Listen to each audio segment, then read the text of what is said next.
வணக்கம் யூபஸ், இது உங்கள் தெய்வீக பரிகாரங்கள். இந்த வீடியோவில் நம்ம பார்க்க போகிறது மேச ராசிக்கான குரு பெயர்ச்சி பலன். இந்த மே மாதம் குரு பகவான் மிதுன ராசிக்கு இடம்பெயர்கிறார். ரிஷபத்திலிருந்து மிதுன ராசிக்கு இடம்பெயர்கிறார். இப்போது இந்த மேசத்துலேருந்து 3வது ராசியான மிதுனத்துக்கு அவர் இடம்பெயர்றதுனால இந்த மேசராசிக்காரங்களுக்கு இந்த குரு பெயர்ச்சி எந்த மாதிரி பலன்களை அளிக்கும் அப்படிங்கிறத நம்ம பார்க்க போகிறோம். மேசராசிக்காரங்கிறவங்க முதல் ராசிக்காரவங்க உங்களோட 3வது ராசிக்கு தான் இப்போ குரு பகவான் பெயர்ச்சி ஆகிறாரு. மே மாதம் 15ஆம் தேதி. மேசராசிக்காரவங்க பார்த்திங்கன்னா குரு பெரும்பாலும் அதிர்ஷ்டஸ்தானத்துக்குரியவர் தான், அதாவது 9வது வீடு. அப்புறம் விரயஸ்தானம் சொல்லக்கூடிய 12வது வீட்டுக்குரியவரும் இந்த குரு பகவான் தான். இந்த பெயர்ச்சியின் மூலமாக குரு பகவான் உங்களுக்கு ஒரு சில மாற்றங்களை கண்டிப்பாக கொடுக்க தான் போகிறாரு. அது என்னென்னு பார்த்தீங்கன்னா, இதுக்கு முன்னாடி அவர் ரிஷபத்தில் இருந்தப்போ 2ஆம் ஸ்தானத்தில் இருந்தப்போ அது ஒரு தனஸ்தானம், குடும்பஸ்தானம். அந்த இடத்துல இருக்கும்போது நீங்கள் எந்த அளவுக்கு சுறுசுறுப்பாக நல்லா பிரிஸ்காலாம் வேலை பார்த்து எல்லார்ட்டையும் நல்ல பேர் வாங்கினீங்களோ அதுக்கு அப்படியே ஆப்போசிட்டாக இப்போ கொஞ்சம் சோம்பேறித்தனம், எதுனாலும் இந்த வேலையை கொஞ்ச நாள் கழித்து தள்ளி போட்டு பார்க்கலாம், கொஞ்சம் நேரம் கழித்து பார்க்கலாம் அப்படிங்கிற ஒரு சோம்பேறித்தனத்தினால வேலை பார்க்குற இடத்துலையா இருந்தாலும் வீட்டில் இருந்தாலும் ஏதாவது கெட்ட பேர், அதனால் பிரச்சனைகள், சண்டை சச்சரவுகள் வர்றதுக்கான வாய்ப்புகள் அதிகம் இருக்குது.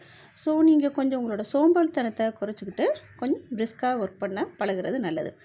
நண்பர்களோட ஆதரவு, அவங்களோட உதவி அப்படின்னு பார்த்தீங்கன்னா அது உங்களுக்கு எப்பயும் போல் நல்லாவே கிடைக்கும்.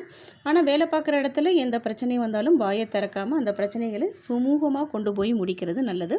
வார்த்தைகளை விடாமல் நீங்கள் கொஞ்சம் சுறுசுறுப்பாக உங்களோட வேலையை மட்டும் கான்சன்ட்ரேட் பண்ணி அடுத்தவங்களோட விஷயத்தில் தலையிடமாக கொஞ்சம் எஃபர்ட் கூட போட்டு நீங்கள் வேலை பார்க்கும்போது வேலை பார்க்குற இடத்துல வர பிரச்சனைகளை நீங்கள் 100% தவிர்ப்பதற்கு கேரண்டி. உங்களோட சகோதரர்கள் இருக்காங்க, சகோதர சகோதரிகள் இருக்காங்க, அவங்களோட ஏதாவது பிரச்சனைகள் இருந்தது அப்படின்னா அது இந்த குரு பெயர்ச்சி சமயத்தில் உங்களுக்கு கண்டிப்பாக அந்த பிரச்சனைகள்லாம் சால்வ் ஆகி உங்களோட உறவு நல்லா வலுப்படும். அதே மாதிரி குடும்பத்தில் மகிழ்ச்சி தர மாதிரி சுப நிகழ்ச்சிகள் ஏதாவது நீங்கள் முயற்சி பண்ணிகிட்டு இருந்தீங்கன்னா உங்களோட முயற்சி வெற்றிப்படும். திருமணத்துக்கு முயற்சி பண்ணுறவங்க, காதல் திருமணத்துக்கு முயற்சி பண்ணுறவங்க உங்களுக்கு காதல் திருமணம் கைகூடும். கணவன் மனைவிக்கு இடையில் ஏதாவது பிரச்சனைகள் இருந்தால் அந்த பிரச்சனைகள் தீர்ந்து நல்ல ஒரு சுமூகமான குடும்ப சூழ்நிலை நிலவும். அக்டோபர் மாதம் 19ஆம் தேதி குரு பகவான் மறுபடியும் கடகராசிக்கு பெயர்ச்சி ஆவார்.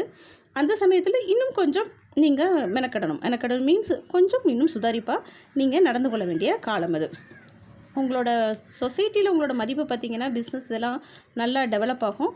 பட் நீங்கள் உறவுகளுக்கிடையே இருக்க அந்த ரிலேஷன்ஷிப்பை மெயின்டைன் பண்ணுறதுல கொஞ்சம் கான்சன்ட்ரேட் பண்ணால் தான் அந்த ரிலேஷன்ஷிப்பில் எந்த ப்ராப்ளமும் இல்லாமல் நீங்கள் லைஃபை கொண்டு போக முடியும்.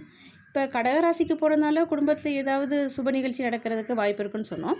அதே மாதிரி ஒரு லாபஸ்தானத்தையும் பார்க்குறதுனால இந்த தடவை உங்களுக்கு தொழிலில் ஏதாவது புதுசாக நீங்கள் டெவலப் பண்ணணும், இது ஏதாவது புதுசாக இன்ட்ரடியூஸ் பண்ணணும், இல்லை புதிதாக தொழில் தொடங்கணும், அந்த மாதிரிலாம் ஐடியா வச்சுருந்தீங்கன்னா நீங்கள் தாராளமாக இந்த சமயத்தில் தொழில் தொடங்கலாம்.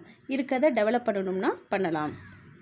உங்களோட உறவுகள் சொன்னேன் இல்லையா, உடன் பிறந்தவங்களோட இருக்க அந்த ரிலேஷன்ஷிப்பில் அக்டோபர் மாதம் தாண்டி டிசம்பர் மாதத்தை தொடும்போது ஏதாவது பிரச்சனைகள் வர்றதுக்கான வாய்ப்பு இருக்குது. ஸோ அந்த சமயத்தில் நீங்கள் ரொம்பவும் அலர்ட்டாக இருக்க வேண்டியது முக்கியம்.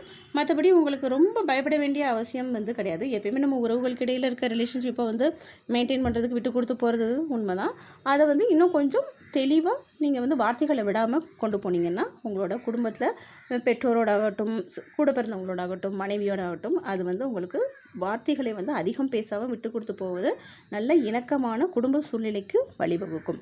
பரிகாரம் எதுவும் பண்ணணும்னு நினைக்கிறவங்க நவகிரகத்தில் இருக்க குரு பகவானுக்கு உங்களால் முடிஞ்ச பரிகாரங்களோ பூஜையோ அர்ச்சனையோ நீங்கள் பண்ணிக்கலாம். இந்த வீடியோவில் இருக்க இன்ஃபர்மேஷன் உங்களுக்கு பிடிச்சிருந்ததுன்னா வீடியோ லைக் பண்ணுங்கள், ஷேர் பண்ணுங்கள், சப்ஸ்கிரைப் பண்ணுங்கள். நன்றி.